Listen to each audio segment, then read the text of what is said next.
Bismillahirrahmanirrahim. Assalamualaikum warahmatullahi wabarakatuh. Selamat pagi anak-anak. Selamat ketemu kembali dengan Bapak Purwanto. Anak-anak, pada pagi hari ini Bapak akan menyampaikan materi seni budaya tentang seni tari dengan tema keunikan gerak tari tradisional. Untuk itu mohon anak-anak perhatikan sehingga dapat mengerti dan memahami apa yang akan kami sampaikan. Namun sebelumnya anak-anak, marilah kita bersama memanjatkan puji syukur alhamdulillahirabbil alamin kepada Allah Ta'ala yang telah memberikan kesehatan dan kesempatan pada kita semua sehingga kita dapat berjumpa dalam kondisi pembelajaran jarak jauh pada hari ini.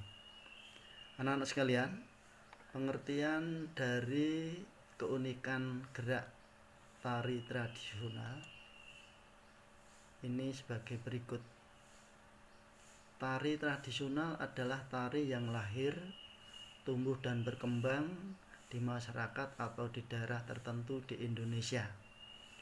Nah, tari ini disebut tradisional karena diciptakan berdasarkan nilai-nilai budaya yang berlaku dan diyakini oleh masyarakat di daerah serta menjadi milik masyarakat tertentu. Itu pengertiannya. Kemudian jenis tari tradisional yang pertama adalah tari tradisional kerakyatan, yaitu jenis tari ini tumbuh dan berkembang dalam masyarakat umum atau masyarakat biasa. Tari ini biasanya sebagai sarana hiburan, pergaulan, dan rasa syukur kepada Tuhan Yang Maha Esa. Nah, ciri tari tradisional ini yang pertama adalah bentuk, gerak, irama, ekspresi, rias dan busana sangat sederhana. Yang kedua cirinya yaitu bentuk penyajiannya biasanya berpasang-pasangan atau kelompok. Tari tradisional kerakyatan contohnya yaitu tari kuda kepang atau kuda lumping, tari jaipong, tari janger, tari serampang 12 dan lain-lain. Contohnya ada di situ. Kemudian tari tradisional yang kedua disebut dengan tari tradisional klasik, yaitu jenis tari ini tumbuh dan berkembang di kalangan kaum bangsawan di dalam istana. Tari ini biasanya sebagai sarana upacara adat seperti penobatan raja, pernikahan, dan upacara adat lainnya di dalam istana. Nah, ciri dari tari tradisional klasik ini yang pertama adalah bentuk geraknya sudah baku, tidak bisa dirubah. Kemudian yang kedua, bentuk gerak, irama, rias dan busananya terkesan mewah atau estetis.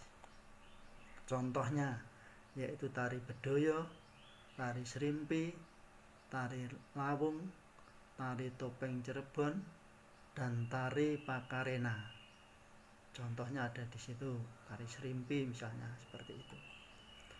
Kemudian berikutnya adalah keunikan gerak tari tradisional. Motif gerak merupakan salah satu keunikan pada tari. Nah, motif gerak dapat dilihat pada gerak tangan, gerak kaki, gerak mata, gerak anggota tubuh lainnya. Keunikan gerak tari tradisional yang pertama adalah keunikan gerak kaki. Nah, tarian yang berasal dari Papua memiliki keunikan gerak kaki. Biasanya kaki bergerak secara ritmis dan dinamis.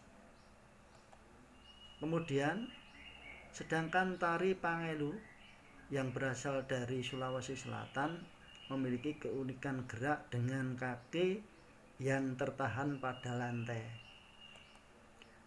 Kemudian keunikan gerak tari tradisional ya. Yang kedua adalah keunikan gerak mata.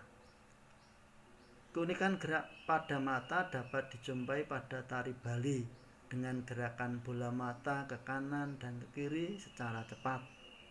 Ekspresi tari terwakili pada gerakan mata tersebut. Kemudian yang ketiga, keunikan gerak tangan. Keunikan gerak motif gerak pada jari-jari tangan dapat dijumpai pada tari Gending Sriwijaya.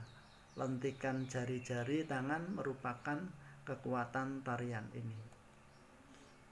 Kemudian keunikan pada gerak jari tangan juga dijumpai pada tarian Dayak melalui bulu-bulu burung enggang ya yang diselipkan pada jari-jari tangan. Keunikan gerak tari tradisional ya, motif gerak tari Minang banyak dipengaruhi oleh motif gerak pencak silat.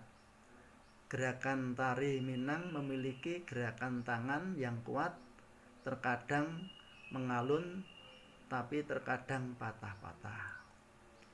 Keunikan gerak pada tangan juga ditemukan pada tari Jawa, gaya Surakarta dan Yogyakarta. Bentuk-bentuk jari tangan ya, mencirikan karakter tari, misalnya karakter gagah atau karakter halus. Ini contohnya. Kemudian jenis penyajian tari tradisional. Yang pertama adalah tari tunggal. Tari tunggal adalah tari yang disajikan dan dibawakan oleh satu orang penari, baik putra maupun putri, sehingga tanggung jawab penari hanya kepada orang yang menjalankannya, sehingga penari harus menghafal gerakan dan komposisi atau pola lantai dari awal hingga akhir. Nah, dalam membawakan tari tunggal, seorang penari dapat lebih bebas mengungkapkan ekspresinya tanpa harus menyesuaikan penari lainnya. Yang dibutuhkan rasa percaya diri yang tinggi serta harus dapat mengisi ruang pentas yang disediakan untuk menari. Contoh untuk tari tunggal antara lain tari ngremo, tari Gatotkaca, tari Klono Topeng, tari Gambyong, tari Panji Semirang, tari Kandangan, Kadakan ya, kemudian tari Golek, tari Beksang atau sering disebut dengan tari Beskalan, kemudian tari Menak Koncar, kemudian tari Gambir Anom. Kemudian yang kedua, tari berpasangan adalah tari yang dilakukan oleh dua orang penari dengan karakter yang sama atau berlainan, tapi antara penari mempunyai keterkaitan dalam mewujudkan garapan tarinya. Dapat ditarikan oleh penari putra dengan putri atau putri dengan putri, bisa juga putra dengan putra. Nah, tari berpasangan lebih menekankan pada respon antar penari dan lebih berorientasi pada keterkaitan pola ruang, sehingga kebebasan dalam hal mengolah ruang sedikit agak dibatasi karena biasanya pada ruang yang satu dengan yang lainnya telah ditata dengan susunan tertentu. Contoh tari berpasangan yaitu tari Olek Tamu Lilingan dari Bali, tari Payung dari Sumatera, tari Menak Putri Rengganis Adaninggar dari Yogyakarta, tari Bambangan Cakil, tari Serampang 12, tari Gending Sriwijaya, tari Mak Inang Pulau Kampai dari Sumatera. Contohnya ini tari berpasangan Serampang 12, tari Bambangan Cakil. Kemudian yang ketiga, tari kelompok. Itu tari yang disajikan lebih dari dua orang penari, laki-laki, perempuan atau campuran antara laki-laki dan perempuan, di mana antara satu penari dengan penari yang lain terjadi interaksi dalam melakukan gerak tari untuk mencapai keterpaduan. Tari kelompok dibedakan menjadi dua, yaitu tari kelompok menggunakan dialog, berdialog prosa, contohnya wayang orang. Kemudian berdialog tembang, contohnya Langendrian.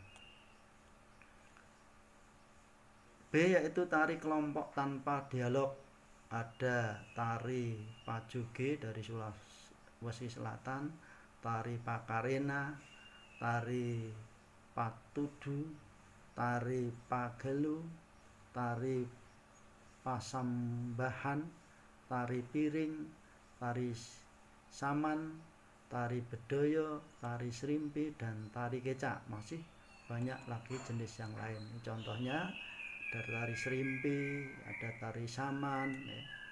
Kemudian yang keempat adalah tari massal. Tari massal adalah tari yang dilakukan oleh banyak penari dengan ragam gerak yang sama, dan antara penari satu dengan penari yang lain tidak ada interaksi dan tidak ada jalinan gerak yang saling melengkapi. Nah, di dalam tari massal ini busana atau kostum bisa sama atau seragam, bisa juga berbeda, dan mungkin juga ada pembagian penari dengan pola lantai yang berlainan. Kemudian yaitu tema tari tradisional. Pengertiannya, tema di dalam seni tari adalah pokok pikiran, ide ataupun gagasan seorang penata tari, sering disebut dengan koreografer, yang akan disampaikan kepada orang lain atau penonton, yang kemudian pokok pikiran tadi dituangkan ke dalam bentuk-bentuk gerak menjadi sebuah karya seni tari yang disajikan kepada penonton. Kemudian jenis-jenis tema tari tradisional. Yang pertama tema dramatik, yaitu karya seni tari yang dalam penyajiannya menggunakan cerita atau dalam tari disebut ada latar belakang ceritanya. Yang kedua, tema non-dramatik, yaitu karya tari yang dalam penyajiannya tidak menggunakan cerita atau tidak merupakan bagian dari satu cerita, tapi menggambarkan sesuatu. Yang ketiga, tema heroik. Pada tema heroik biasanya terbentuk perang atau tandingan yang menggambarkan kegagahan dan keperwiraan. Contohnya tari Prawiguna, tari Bambangan Cakil, dan lain sebagainya.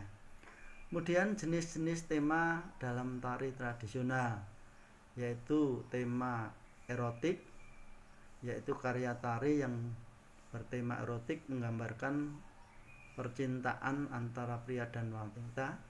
Dalam tema dapat ditarikan tunggal atau berpasangan, contohnya tari Gatotkaca Gandrung, tari Tamu Lilingan, tari Serampang 12. Kemudian yaitu tema imitatif atau sering disebut dengan tema totemis, yaitu tari yang bertema imitatif ini gerak tariannya menirukan binatang atau hewan dan alam, contohnya tari Kukilau, tari Kelinci, tari Kupu-kupu. Kemudian tema pantomim atau sering disebut dengan mimetis, karya tari yang bertemakan pantomim, yaitu gerak tariannya menirukan gerak orang atau menggambarkan sesuatu bentuk aktivitas orang, contohnya tari batik, tari nelayan, tari gambyong. Ini contoh-contohnya adalah tari kolek, ya, Tamu Lilingan dari Bali, kemudian tari Kupu-kupu, ya. Demikian anak-anak materi yang saya sampaikan, dan jangan lupa anak-anak setelah mempelajari materi ini harus absen mengisi presensi, ya. Kemudian untuk tugasnya setelah nanti pertemuan kedua untuk pembahasan tari ada tugas. Terima kasih, ya, atas perhatiannya. Selamat belajar, stay safe, stay healthy, stay at home. Demikian, terima kasih. Assalamualaikum warahmatullahi wabarakatuh.